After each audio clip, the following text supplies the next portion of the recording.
नमस्ते बच्चों, स्वागत है एक बार फिर कक्षा 10वीं की संस्कृत व्याकरण की कक्षा में, जहां आज हम सभी एक नए विषय अर्थात अव्यय पदों को पढ़ेंगे।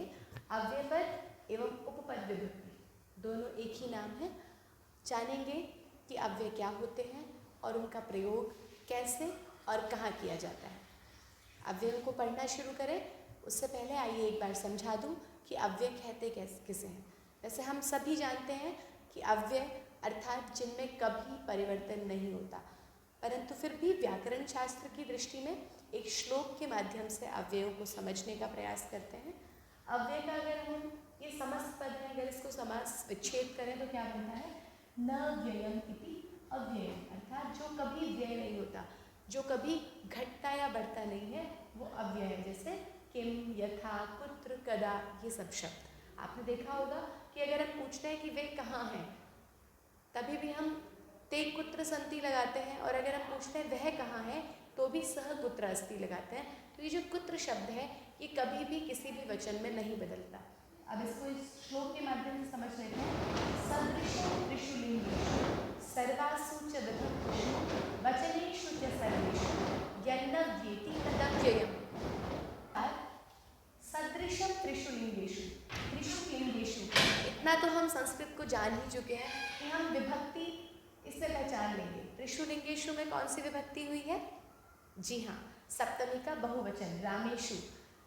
सदृशम त्रिषु लिंगेषु, तीनों लिंगों में सदृशम एक समान रहता है। च और सर्वासु विभक्तिषु, सभी विभक्तियों में भी समान रहता है। इस श्लोक से भी हम एक चीज सीखेंगे कि विशेषण विशेष्य में हमेशा सेम लिंग प्रयोग होता है। लिंग जो था वो पुल्लिंग का था या नपुंसक लिंग का था, इसलिए त्रिषु भी नपुंसक लिंग का आया। विभक्ति स्त्रीलिंग का शब्द था तो सर्वा शब्द का भी स्त्रीलिंग लगाया हमने, सर्वासु च विभक्तिषु। उसके बाद च और सर्वेषु वचनेषु, सभी वचनों में, अगेन नपुंसक लिंग है, सभी वचनों में भी, ये सब सप्तमी के बहुवचन है। यह न व्येति, यह न व्येति, जो कभी घटता नहीं है, तद अव्ययम, वह अव्यय है।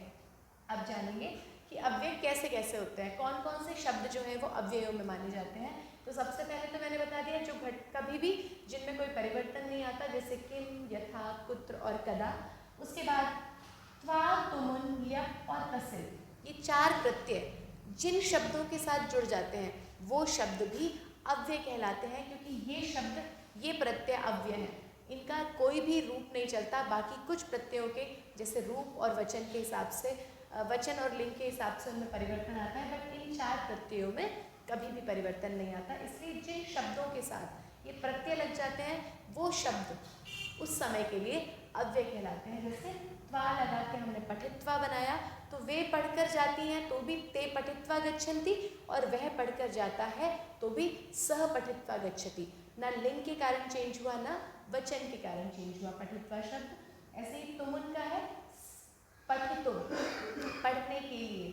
ल्यप प्रत्यय का है संपठ्य, ल्यप प्रत्यय जहाँ भी होगा, मैं आपको कई वीडियोस में बता चुकी हूँ, वहाँ पर उपसर्ग पूर्वक होता है। ल्यप प्रत्यय हमेशा उपसर्ग पूर्वक होता है। तो सम प्लस पठ प्लस ल्यप, तो संपठ्य। और तसिल प्रत्यय जिसका कि तह शेष रहता है, तो ये बन गया सर्वतः। सर्वतः, परतः, अभितः, ये सभी शब्द जो हैं इनके साथ द्वितीय विभक्ति प्रयोग होती है। ये सब उपपद विभक्ति या अव्यय का एक उदाहरण है। सर्वतः अर्थात सभी ओर, परितः मतलब भी सभी ओर, उभयतः मतलब दोनों ओर। तो इस प्रकार ये जितने भी शब्द हैं ये सब अव्यय शब्द कहलाते हैं। उसके बाद आता है अव्ययी भाव समास। जी हाँ, अव्ययी भाव समास अर्थात संस्कृत में या हिंदी में अव्ययी भाव समास उसको कहते हैं जब पूर्व पद में अव्यय प्रयोग होता है। पर संस्कृत में एक विशेषता ऐड हो जाती है, जुड़ जाती है, कि अव्ययी भाव समास के बाद समस्त शब्द भी अव्यय कहलाता है, क्योंकि उसमें भी कोई परिवर्तन नहीं आता। इसीलिए आपको जब मैं समास पढ़ाऊंगी तो हम जानेंगे कि जितने भी अव्ययी भाव समास के उदाहरण होंगे, प्रायशः अक्सर वो नपुंसक लिंग एक वचन के उदाहरण होंगे, कुछ अपवाद को छोड़ के। जैसे यथाशक्ति, ये जो है ये नपुंसक लिंग में नहीं है, ये एक अपवाद है। बाकी उप यमुनम अर्थात यमुना के पास, समृगम अर्थात हाथी मृग के साथ, हिरण के साथ, अनुमित्रम मित्र के अनुसार या फिर मित्र के पीछे। इस प्रकार ये शब्द अव्यय भाव समस्त शब्द हैं और ये शब्द भी जब तक ये अव्यय भाव के समस्त हैं तब तक इनको अव्यय ही माना जाएगा। उसके बाद चौथा पॉइंट आता है समुच्चय बोधक शब्द। जी हाँ, समुच्चय अर्थात जोड़ना। ऐसे शब्द जो दो वाक्यों को जोड़ने का कार्य करते हैं वो सब समुच्चय बोधक होते हैं। हिंदी में और, तथा, क्योंकि, तब, जब, ये सब जो शब्द हैं समानाधिकरण और व्याधिकरण शब्द कहलाते हैं समुच्चय बोधक के। और संस्कृत में ही वो वहाँ पर है च, इति, तु, वा, अथवा और भी बहुत सारे। च माने और, अपि, अपि भी आता है, अपि माने भी, इति माने ऐसा, तु माने तो, वा मतलब जब हम ऑप्शन देते हैं ये या ये, अथवा भी ऑप्शनल, अथवा इसको कीजिए, आपकी परीक्षा में भी आता है ना, 2 प्रश्न लिखे होंगे, बीच में अथवा लिखा होगा, तो जब बीच में अथवा लिखा है तो समझ लीजिए या तो ऊपर वाला करना है या नीचे वाला करना है, तो वहाँ चॉइस होती है आपके पास। तो इस प्रकार समुच्चय बोधक शब्द भी अव्यय शब्द कहलाते हैं, कभी भी परिवर्तित नहीं होते। और ठीक लास्ट में आता है विस्मयादि बोधक, जो हमारे विस्मय को के दर्शक होते हैं, जो हमारे भावों को दर्शाते हैं, ऐसे शब्द विस्मयादि बोधक कहलाते हैं और वे सभी अव्यय भी कहलाते हैं, उनमें कोई परिवर्तन नहीं होता। अहो, ओहो, धिक माने धिक्कार है, हंत माने दुख की बात। अरे जब हम सबको संबोधित करते हैं, अरे श्रीनु, अरे सुनो, तो जब बहुत सारे लोगों को कहेंगे तो भी अरे ही कहेंगे, एक को कहेंगे तो भी अरे ही कहेंगे। कहने का मतलब इसमें परिवर्तन नहीं होगा। बहुत सारे लोगों को दुख होगा तो भी हंत ही होगा और एक को दुख होगा तो भी हंत ही होगा। धिक किसी एक को कहेंगे तो भी धिक ही कहेंगे और आप सबको धिक्कार है तो भी धिक युष्मान, आप सबको धिक्कार है तब भी धिक ही कहेंगे। ऐसे ही अहो का प्रयोग सभी वचन और लिंगों में अहो ही रहेगा। अब आते हैं इसके कुछ पहचान और प्रयोग पर।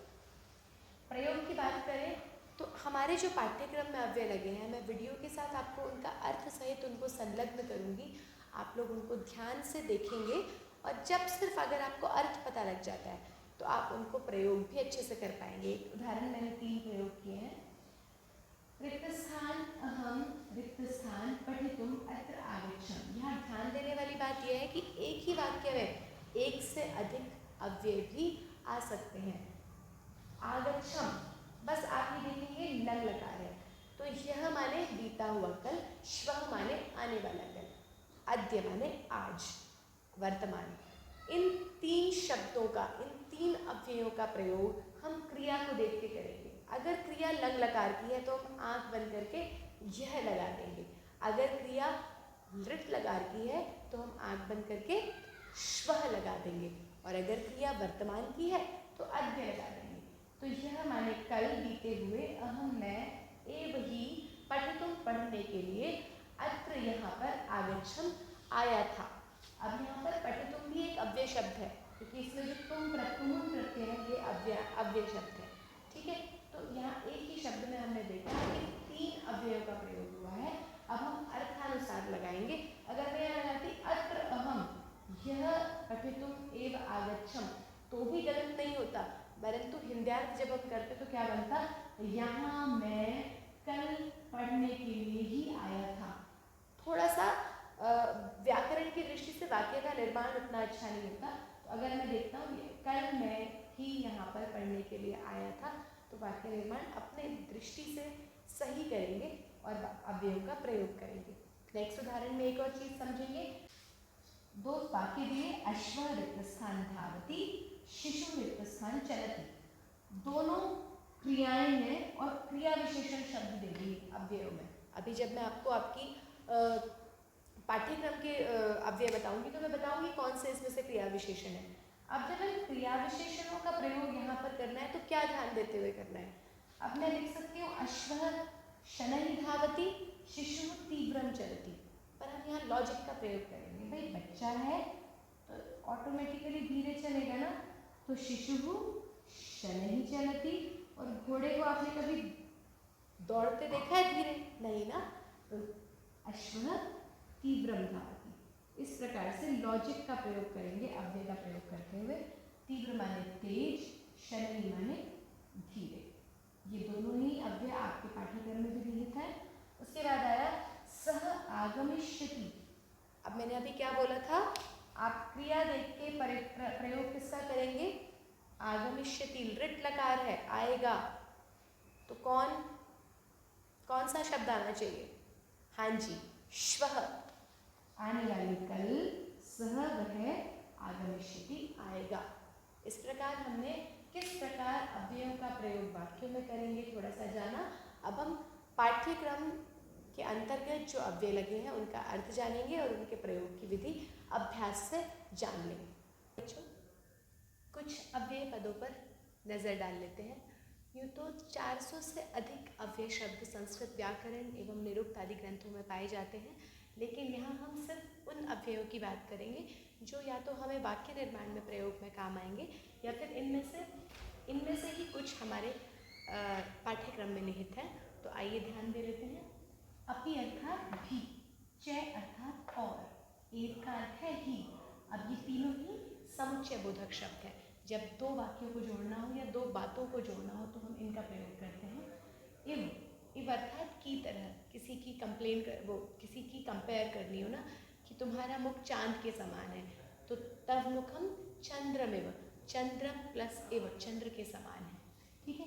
अत्र अर्थात यहाँ, तत्र माने वहाँ, यहाँ वहाँ, दोनों साथ में प्रयोग हो जाते हैं अक्सर। यत्र तत्र, अब जो मैंने साथ लिखे हैं वो तो साथ में ही होते हैं, कहते हैं ना यत्र योगेश्वरः कृष्णो तत्र पार्थो धनुर्धरः, जहाँ योगेश्वर कृष्ण है वहीं पार्थ धनुर्धर है। तो आप शास्त्रों में सभी जगह इन अव्यय पदों का प्रयोग देखेंगे। और हम भी क्यों चूके, अगर हमारे पूर्वजों ने, ऋषियों मुनियों ने इनका प्रयोग करके अपनी संस्कृत को, अपनी भाषा की समृद्धि को दिखाया है, तो हम भी वाक्य निर्माण में इनका प्रयोग, प्रश्न निर्माण में, वाक्य निर्माण में, चित्र वर्णन में अवश्य करेंगे। यत्र तत्र, जहाँ वहाँ, जहाँ यत्र का अर्थ है तत्र माने वहाँ। ठीक है। कुत्र अर्थात कहाँ, प्रश्न निर्माण में बहुत काम आने वाला है ये।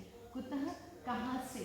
अगर प्रश्न में हमें पूछना हो कि तुम कहाँ रहते हो तो आएगा हम कुत्र बससि, और अगर आता है तुम कहाँ से आए हो तो कुत्र नहीं आएगा, क्या आएगा, कुतः। त्वं कुतः आगच्छसि, तुम कहाँ से आ रहे हो। ध्यान रखिए, कुतः अर्थात कहाँ से, कुत्र माने कहाँ, सर्वत्र माने सब जगह। ठीक है। उसके बाद इतस्ततः, इधर उधर, हम इधर उधर घूम रहे हैं, या चित्र में आपको दिख रहा है कुछ लोग इधर उधर घूम रहे हैं, तो जनः लोग इतस्ततः भ्रमन्ति, इधर उधर घूम रहे हैं, है ना, कितना सरल। तो इससे हम वाक्य निर्माण भी सीखेंगे, ध्यान से देखिएगा। अद्य अर्थात आज, वर्तमान काल में प्रयोग होगा, मैंने अभी बताया था, लट्लकार प्रयोग होगा। इसके बाद है अधुना, इदानीं और सांप्रतम। तीनों शब्द कितने अलग हैं पर तीनों का अर्थ एक ही है, इस समय या अब या अभी, इनका अर्थ है। ध्यान से देख लीजिए दोबारा, अधुना, इदानीं, सांप्रतम, ये भी वर्तमान काल में लट्लकार के साथ प्रयोग होंगे। उसके बाद है यह, बीता हुआ कल, तो बीता हुआ है तो लंगलकार ही प्रयोग होगा। श्वः माने आने वाला कल, लट्लकार प्रयोग होगा। कदा अर्थात कब, ये भी प्रश्न निर्माण में भी काम आ सकता है। तुम कब आए, क्या तुम समय की बात अगर करेंगे, हम कदा आगतः, तुम कदा आगता, अगर लड़की है तो कदा अर्थात कब। यदा कदा, जब हम कहते हैं ना मैं कभी कभी पढ़ लेता हूँ, या जब कभी दिल करता है तब पढ़ लेता हूँ, तो हम कहते हैं यदा कदा, जब कभी या कभी कभी। यदा माने जब, कदा माने कब, तो जब कभी मतलब यदा कदा। यदा तदा मतलब जब तब, ये दोनों एक साथ प्रयोग होते हैं। जैसे यदा त्वम आगमिष्यसि तदा अहम गमिष्यामि, जब तुम आओगे तब मैं जाऊँगी। मिश्र वाक्य हैं ये हिंदी के, ठीक है ना। तो ये समुच्चय बोधक शब्द है, ये भी यदा तदा, यावत तावत, ये सब समुच्चय, ये जितने भी मैंने अंडरलाइन कर दिए ये सब समुच्चय बोधक है। यदा कदा तो नहीं भी माना जाएगा। उसके बाद आपका एक और आया था, अभी तक इतना ही आया है, यदा तदा। कदापि अर्थात कभी भी, मैं कभी, कहते हैं ना मैं तो ये काम कभी नहीं करूँगा, तो हम कहते हैं कदापि, कभी भी। कदा प्लस अपि, दो अव्यय शब्द जुड़ गए, कभी भी। यदि और तर्हि, अगर तुम आए तो मैं जाऊँगा, यदि तुम आगमिष्यसि तर्हि अहं गमिष्यामि, तो ये भी एक सही समुच्चय बोधक शब्द है। इति अर्थात ऐसा, किसी की बात को कोट करना हो तो उसके अंत में इति लगा दिया जाता है। उन्होंने कहा कि मैं जाऊँगा। स उक्तम, उसने कहा, अहम गमिष्यामि इति, मैं जाऊँगा। इन्वर्टेड कोमा भी बंद हो जाता है उसके बाद, तो इति आता है। माँ अर्थात मत, अलम माने बस करो। ये दोनों शब्द बहुत ही वाक्यों में प्रयोग हो जाते हैं। वृथा माँ वद, असत्यम माँ वद, शोर मत करो, अलम कोलाहलेन। तो इस प्रकार से माँ और अलम या बस करो निषिद्धार्थक है ये। नूनम निश्चयी, ये निश्चयार्थक है। निश्चयी, अब तो मैं अवश्य करूँगा। अधुना अहम नूनम करिष्यामि, अब तो मैं निश्चय ही ऐसा कार्य करूँगा। अगर आपने मुझे पढ़ाया है तो मैं ज़रूर इनका प्रयोग वाक्यों में करूँगा। तो नूनम करिष्यामि वाक्यों में प्रयोग है ना। इसके बाद है बिना, बिना अर्थात बिना, हिंदी में भी बिना ही होता है, बस व है यहाँ पर, वहाँ पर ब था। बिना अर्थात बिना। इसके साथ बिना जहाँ भी लगेगा उससे पहले ये तीन विभक्ति आएंगी ऑप्शन से, अपवाद से या वैकल्पिक रूप से, द्वितीय, तृतीय या पंचमी। अहम त्वम अत्र आगच्छ, अहम त्वाम विना न गमिष्यामि, तुम्हारे बिना नहीं जाऊंगा, या फिर त्वया, या फिर पंचमी, षष्ठी नहीं आएगी। अहम तव विना न गमिष्यामि, रॉन्ग। द्वितीय, अक्सर द्वितीय विभक्ति का प्रयोग करते हैं, तृतीय और पंचमी भी इनकरेक्ट नहीं है, व्याकरण शास्त्र के नियम है। उसके बाद है बही, बही अर्थात बाहर, जहाँ बाहर का प्रयोग होगा वहाँ पंचमी विभक्ति आएगी, ठीक है। उसके बाद यावत तावत, ये भी समुच्चय बोधक शब्द है। जब तक तब तक, जब तक तुम आओगे तब तक मैं खाना बना लूँगी। यावत त्वम आगमिष्यसि तावत अहम भोजनम पकिष्यामि, भोजन पका लूँगी। उसके बाद उच्च ही, जोर से, अभी एक क्रिया विशेषण है। जब भी किसी क्रिया की बात करेंगे वह रोती है, कैसे रोती है, उच्च ही रोती, ठीक है।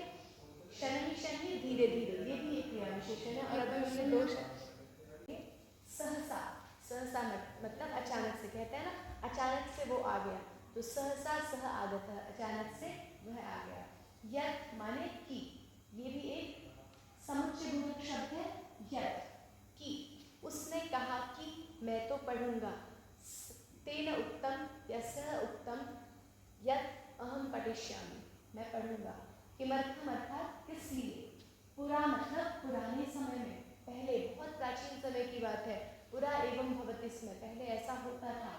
उभयतः और अभितः दोनों का अर्थ है दोनों ओर से। और इसमें कौन सी विभक्ति का प्रयोग होता है, द्वितीय विभक्ति का। जब भी उभयतः अभितः का प्रयोग करेंगे तो द्वितीय विभक्ति का प्रयोग होगा। परितः और सर्वतः अर्थात चारों ओर से। जब हम परितः सर्वतः का प्रयोग करेंगे तस्य प्रत्यय यहाँ इन चारों शब्दों में, तो द्वितीय विभक्ति का प्रयोग होगा। ग्रामम परितः वनम वने वनानि सन्ति, गांव के दोनों ओर वन है। मम सर्वतः, मम नहीं आएगा, कौन सी विभक्ति आएगी, द्वितीय विभक्ति आएगी। ईश्वरः सर्वतः अस्ति, नहीं, ईश्वरम सर्वतः अस्ति, यहाँ पर ये भी गलत है। क्या, जो जिस चीज़ को, जिस चीज़ के चारों तरफ है वहाँ पर द्वितीय विभक्ति आएगी। जैसे मैंने कहा ग्रामम अपितः वनम अस्ति, और ऐसे ही हमें सर्वतः अगर कहना है तो ईश्वर सृष्टि के कण में है तो हम कहेंगे ईश्वरः संसारम सर्वतः अस्ति, संसार में सभी जगह है। उसके बाद है सह, साधन और साधन, इन तीनों का ही अर्थ है साथ। और हमें सबका पता है सहयोगी तृतीय, सह के योग में हमेशा तृतीय विभक्ति आती है। मया सह चलतु, मया साधन चलतु, मया साकम चलतु। उसके बाद है समया, निकषाय, पार्श्वे, तीनों का अर्थ है पास में। और इसमें कौन सी विभक्ति आएगी, या तो द्वितीय आएगी या षष्ठी आएगी, ठीक है। ग्रामम समया एकः वनमस्ति, गांव के पास एक वन है। ग्रामस्य समया एकः वनमस्ति, ये भी ठीक है। तो समया, निकषा, पार्श्वे तीनों का अर्थ पास है। देखा ना कितने सारे नवीन शब्द आज हमें फटाफट चले हैं। हम वाक्य निर्माण में अव्यय पदों में इनका ध्यान रखेंगे। उसके बाद है तुष्णीम अर्थात चुपचाप, तुष्णीम भवतु, शांत हो जाओ, चुपचाप या शांत है देंगे इसको। ये भी अव्यय पद है, इसमें भी कभी परिवर्तन नहीं होता। और उसके बाद है नक्तम, नक्तम अर्थात रात।